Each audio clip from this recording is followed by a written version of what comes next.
Good afternoon. And today we have a pleasure of interview the guest I was trying to get on the channel for a year. This is Dr. Robert Lustig. He's author of many books, including Metabolical and books about fat and sugar and the book of recipe. Good afternoon, doctor. My pleasure, Dr. Soplina. And thank you very much to our audience. If you have trouble sleeping or sleep next to the snoring partner, this program is really going to be for you, because just like Dr. Lustig said, chronic disease, including sleep apnea, it's not druggable, it's foodable. So we're going to talk a lot about food and how to make it healthy. And if you're a medical professional, just like us, very passionate about putting of this disease of evolution together, this program is going to be for you, because Dr. Lustig is going to explain connecting a lot of routes to roots. And for people who don't know about Dr. Lustig, I'm going to give a short introduction. Author of the best-selling book, Fat Chance, Beating Odds Against Sugar, Processed Food, Obesity, and Disease. And he also author of Fat Chance Cookbook, where he shared the recipe. And the book Metabolical is on the screen. But also, Dr. Lustig, he's a neuroendocrinologist, and he has a lot of experience of treating children, especially the children who had like I want to talk about how it's all started. They have some deep injuries in the brain, and he noticed what they gain weight, and he come up with a very revolutionary treatment, which used for treatment of obesity of those kids and then for adults. And he have a very great gift of giving the knowledge in an easy way, what we can understand, and I get inspired and eat healthier. So I'm gonna ask you a little bit about your background with that research in neuroendocrinology with kids, with treatment of the brain. What exactly you discover? I want my audience to know. So I started in the obesity field in 1995. So 30 years ago now, sorry. And I was an endocrinologist at St. Jude Children's Research Hospital in Memphis, Tennessee, which is the pediatric cancer hospital. And when I got there, I was presented with a cadre of about 40 children who had survived their brain tumors only to become massively obese because of the therapy. Now, this form of obesity was known before this. It was called hypothalamic obesity. It had been known since 1901, but no one knew what the cause or the treatment for this obesity was. And it didn't matter how little food you gave these kids, they still gained weight. Even if they ate 500 calories a day, they still gained weight. And no one understood how that could be. So in 1994, just before I moved to St. Jude, we had discovered the hormone leptin.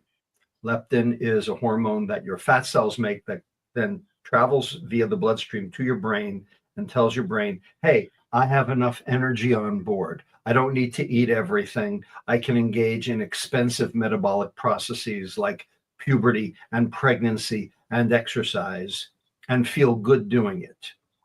If you don't see your leptin, if you are leptin deficient, and we now know there are about 14 people in the world who have a mutation in the leptin gene, and so they are leptin deficient. These kids can't see their leptin because there is none, and so the brain interprets that leptin deficiency as starvation. And when you're starved, what do? Well, you eat everything you can find, and you also try to conserve because you don't feel up to being able to exercise because you're starving. And so these kids acted like they were leptin deficient, except when you measured their leptin, it was very high. So we knew these kids were leptin resistant. They weren't seeing the leptin signal because those neurons in the brain were dead. So here I come trying to do something for them. And I knew from my neuroendocrine training that if you damage the hypothalamus, the area of the brain that controls energy, if you damage it, a signal goes from the brain to the pancreas via the vagus nerve, which tells the pancreas to release more insulin in an attempt to try to store more energy, in an attempt to increase the leptin so that maybe the leptin signal would get through. But of course, these kids, their brains are damaged. They can't see it. So they just keep gaining weight and gaining weight and gaining weight and sit on the couch and do nothing and sleep. And their lives are ruined because of the tumor or the therapy. So I was presented with these 40 kids, and I knew about this connection between the brain and the pancreas and the insulin. So I said, what if we give them a drug that reduces insulin release, which we have? It was called octreotide.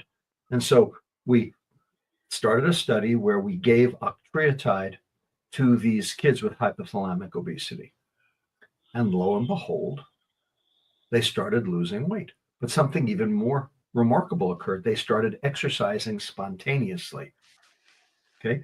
These were kids who sat on the couch, ate Doritos, and slept. And now they're saying things like, this is the first time my head hasn't been in the cloud since the tumor. And the parents are saying, I got my kid back. Okay. I mean, these were disastrous results before, and now they're living, shall we say, rationally normal lives.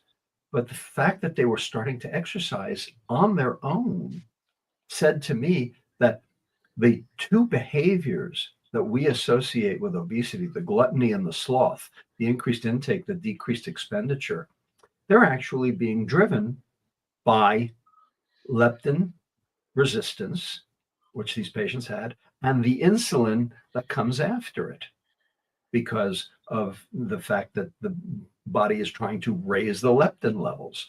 And so, what that showed me was that obesity is not a behavioral disease, it's a biochemical one. We then took that information and asked the question, are there adult obese patients without brain tumors who might respond the same way? And the answer was yes, but only about 20%. So the other 80%, they had a different problem. But that 20% could be helped by giving this medicine as well. So what was wrong with the 80%? It turned out they had a different problem.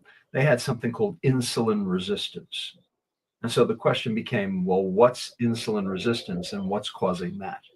And to make a very long story short, over the course of the next 12 years, we came to the realization that the main driver of insulin resistance is sugar. Now, not everybody believed it then, and not everybody believes it even today, but we have the data to show that sugar gets converted to fat in the liver. When that fat doesn't leave the liver, it causes what we call fatty liver disease. And that causes the liver to be insulin resistant, which causes the pancreas to make more insulin to make the liver do its job. And that raises insulin levels all over the body, and that causes energy to be shunted into fat, and that causes the obesity. And when you fix the insulin resistance, those patients lose weight. So either way, when you get the insulin down, you fix the patient. And so our clinic here at UCSF, where I've been practicing for many years now, we turned it from an obesity clinic into an insulin reduction clinic to get the insulin down any way we could. And we were very successful. So that's what the first book that you mentioned, Fat Chance, was about, to explain that, number one, it's not your fault. Number two, sugar is the big bad guy in the story. And number three, you can fix all of this with diet if you fix the diet. The problem, of course, is no one fixes the diet because they're all consuming ultra-processed food, which is basically high sugar, low fiber, only making things worse. So I have been, I don't want to say campaigning, but I've been trying to educate the public. You did 100%. Big time. I've been trying for the last 15 years to try to get the public to understand that ultra-processed food is actually not food. Not food. I want to ask you what concerned me, because, as you know, I see it from sleep or sleep apnea point of view. And because there are so many people with that disease, I want to know your view on a fructose syrup, which is added to basically any food, including, ketchup, I guess, of how that changed us. So we don't know the answer to that. I know two things. The first is that there's fat in the muscle. There's fat in the muscle. And you can see it, and you can measure it. And there's fat in the muscle in the neck. And the question is that fat causing the muscle to be weak? And we don't know that. We don't know that it's causing weakness in the muscle, but we do know that there's fat infiltrating the muscle and that is a sign of metabolic syndrome. So it's possible that the fructose gets converted to fat, the fat goes into the muscle becomes weak, and the weakness of the muscle leads to sleep apnea. That's because the pharyngeal muscles can't support the weight of the head and of the larynx, and so the whole thing collapses while you sleep. Now, that's one potential theory, and it might be true. I don't think we know that for a fact yet. Possible. There's another theory that might also play a role here, and that has to do with the airway itself. So I've written a chapter in a book along with my colleague, Dr. Kevin Boyd, who is a pediatric dentist at Lurie Children's Hospital in Chicago, Illinois. And that book will be coming out basically any day now. Fantastic. Called Pediatric Treatment of Sleep Apnea, Teledontics and Teledentics, I think. And it's edited by Dr. Joseph Yousefian, and it'll be out in CRC Press in any day now. And we wrote an article, a chapter in that about the role that oxygen plays in burning versus growth. And we wrote in that chapter the fact that the goal of the tongue is to grow the airway. And when the tongue doesn't get the exercise it needs from sucking on mother's nipple, but rather sucking on a pouch or sucking on an artificial nipple, what happens is that the tongue is not expanding the airway. It's not pushing on the incisive suture in order to expand the pharynx to allow for enough oxygen to be transmitted.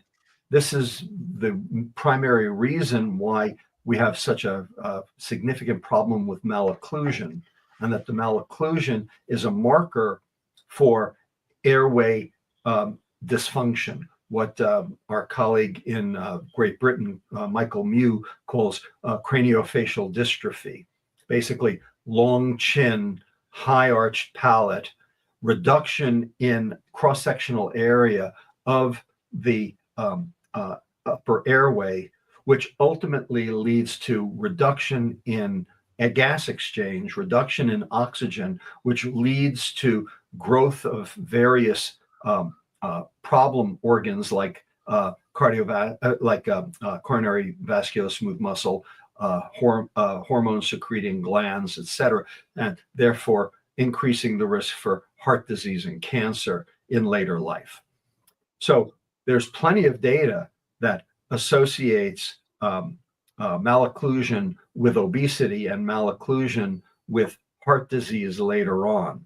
And so it may be not just the fructose, not just what we eat, but in fact, how we eat, especially how we eat when we're babies in the first 1,000 days.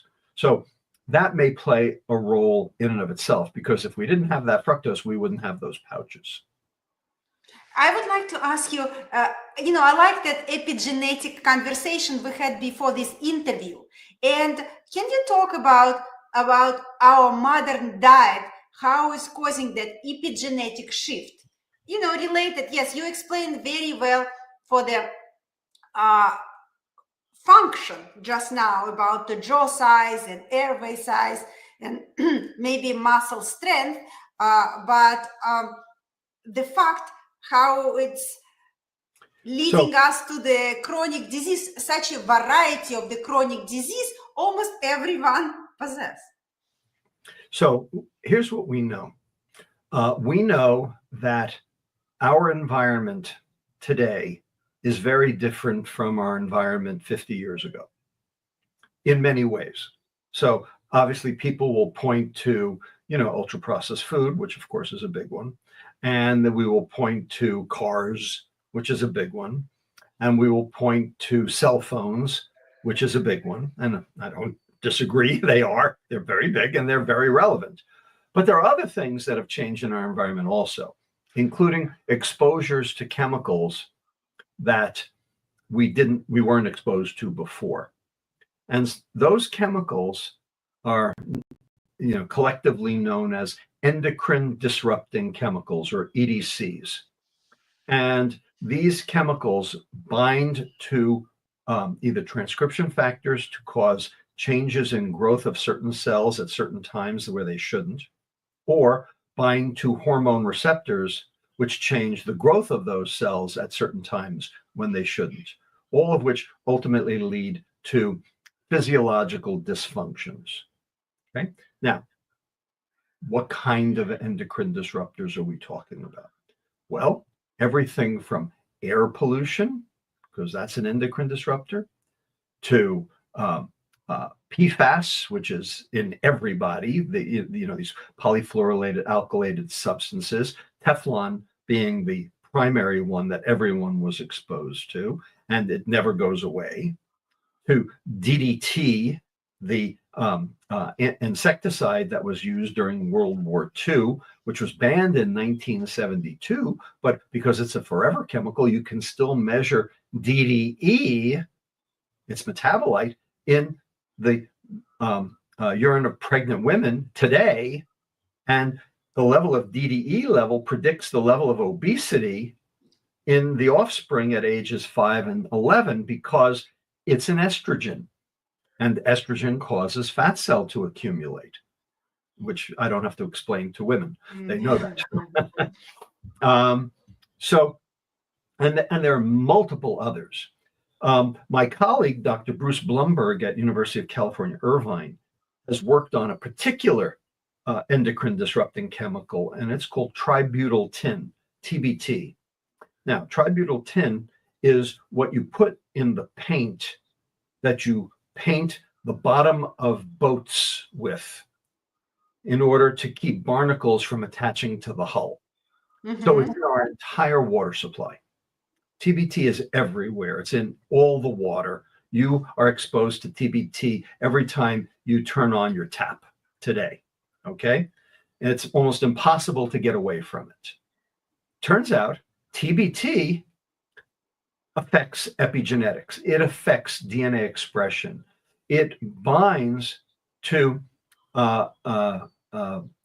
histones, which are the coverings of the DNA inside the nucleus, and cause the dysfunction of a particular enzyme called IDE, or insulin degrading enzyme. So you need insulin degrading enzyme to get rid of insulin. And if you can't turn insulin degrading enzyme on, then insulin hangs around, which raises your insulin levels, which drives obesity.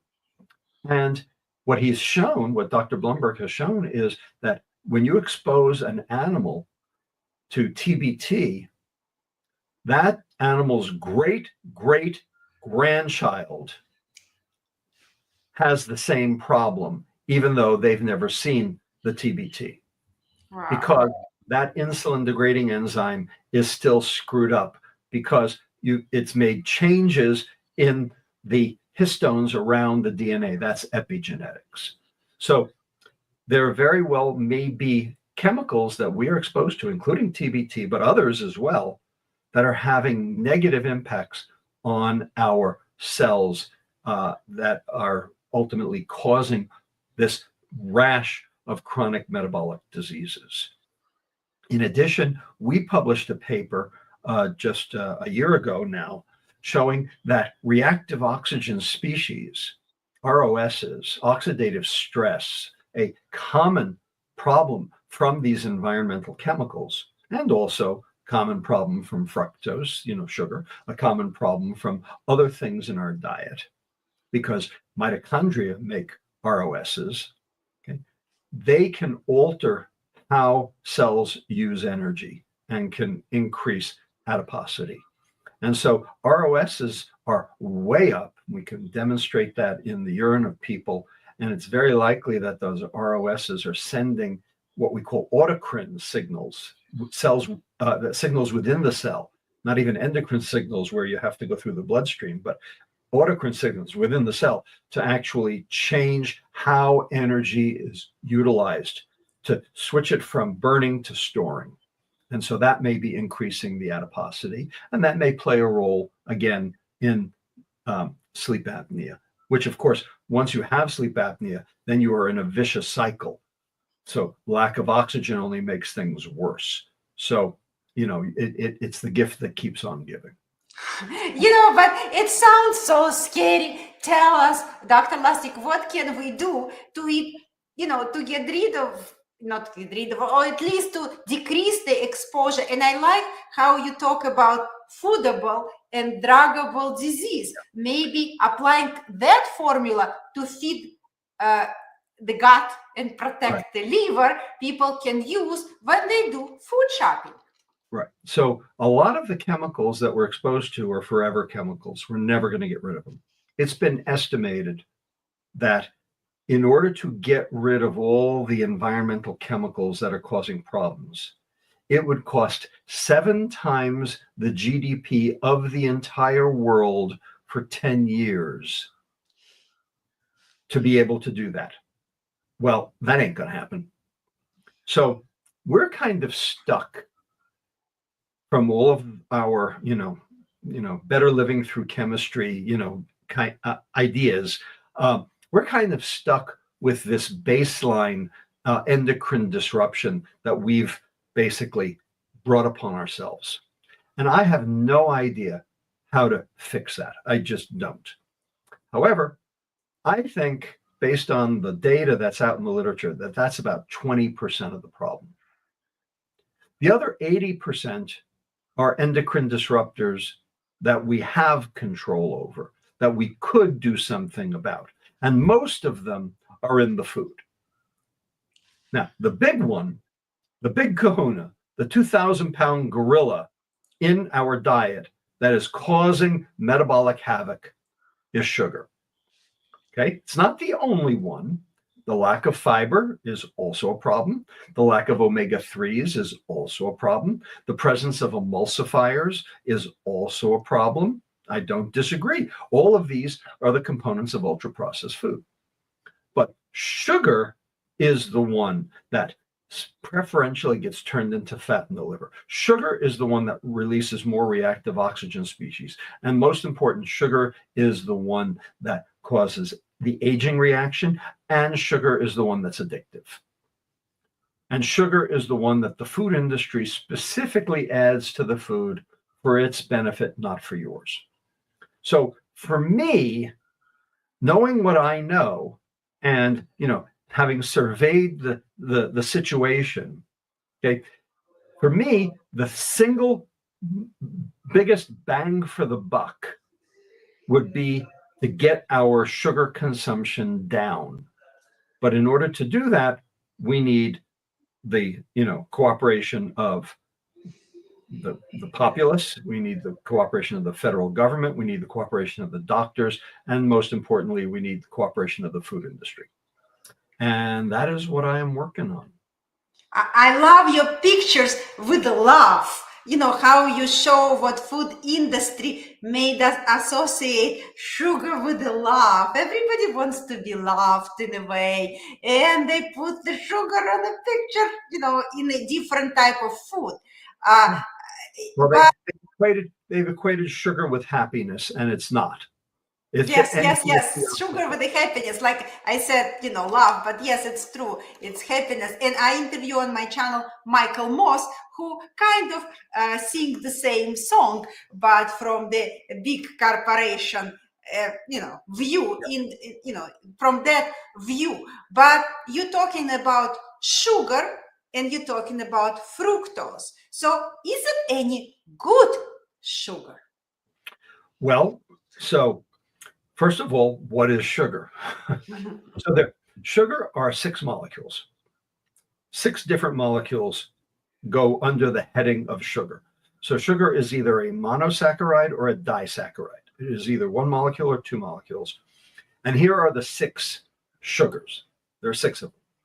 Glucose. Glucose is good. Galactose. Galactose is good unless you have the enzyme defect that doesn't process galactose called galactosemia, which is 1 in 15,000 newborns. Fructose. Fructose is bad. There's no biochemical reaction in any vertebrate organism that requires fructose. It is completely vestigial to all animal life on this planet. It is a holdover from our plant ancestors. Now, we happen to like it. It happens to be sweet. Okay. It's addictive in the same way that alcohol is addictive. But the bottom line is it has no purpose in our diet. Yes, it can be converted to energy, but more likely it is converted to fat. And then it causes damage. Then there are the last 3, and they are disaccharides, 2 molecules put together. So one is called maltose, that's glucose, and then there's an enzyme in the intestine that cleaves the bond between them and you absorb the 2 glucoses. There is lactose, milk sugar, which is glucose and galactose bound together, and there's an enzyme that cleaves that, unless, of course, you're lactose intolerant, which unfortunately about 30% of the population is. And finally, the last one, there is sucrose. Sucrose is table sugar, cane sugar, beet sugar, the stuff you put in your coffee, the crystals. And there's an enzyme in your intestine that cleaves that. And so you absorb the glucose and the fructose. And the fructose does the damage, the glucose doesn't. Now, there's also high fructose corn syrup, there's also maple syrup, there's also honey, there's also agave. Okay, those are caloric sweeteners. All of them have fructose. So high fructose corn syrup has about 55% fructose. Agave has about 75% fructose. Maple syrup and honey have about 50% fructose. So there's no getting away from this problem molecule by switching which sugar you're consuming. They are essentially equivalent. It doesn't matter. The goal is to de-sweeten our lives. It's so sad, but it's necessary. Well, that's what the data show, and that's what the empiric trials have shown, is when you get the sugar down, your metabolic status improves and your weight can go down. And the reason is because your insulin goes down, because you become insulin sensitive, because fructose is the primary driver of insulin resistance, as we talked about before. Yes. It was very insightful, and I hope this conversation, in addition to the book and YouTube presentation you share with us, gonna inspire us to change the diet. What we don't become like a visual representation of the chronic disease, walking like that. And just look at the movie WALL-E. That's our fate if we don't do something about this. And the good news is, if there's good news, the good news is that the food industry knows. They haven't figured out what to do about it yet. But But my last question to you, if we look philosophical on that processed food industry and development, modernization of our life, is it like that we get excess of energy what's stored as fat through the processed food, and that's why as a reaction to that we become full of chronic disease? It's just the excess of that energy what put into us through sugar. So the question is it the adiposity? Is it the adiposity, or is it the metabolic consequences of the diet? And the answer is, it's not the adiposity. It is not the adiposity. So there are three fat depots. One is the subcutaneous fat, the big butt fat, if you will. One is the visceral fat, the big belly fat. And one is the liver fat. Now, it turns out those three buckets of fat are very different from each other. When you stand on the scale, they're all the same. But in fact, the big butt fat, the subcutaneous fat, is actually protective against metabolic disease. But when you stand on the scale, that's mostly what you're measuring. Turns out that subcutaneous fat is where the fat in your body wants to go. It's actually protective. The visceral fat, the metabolic fat around your organs, that's there for acute needs where you can basically fish in and reach out fat for the liver to, for acute needs. That fat, because it goes straight to the liver, is much more dangerous. And only a little bit of visceral fat will cause chronic disease. And then lastly, the liver, that's ground zero. That's where the action is. And every droplet of fat that is in the liver leads to problems.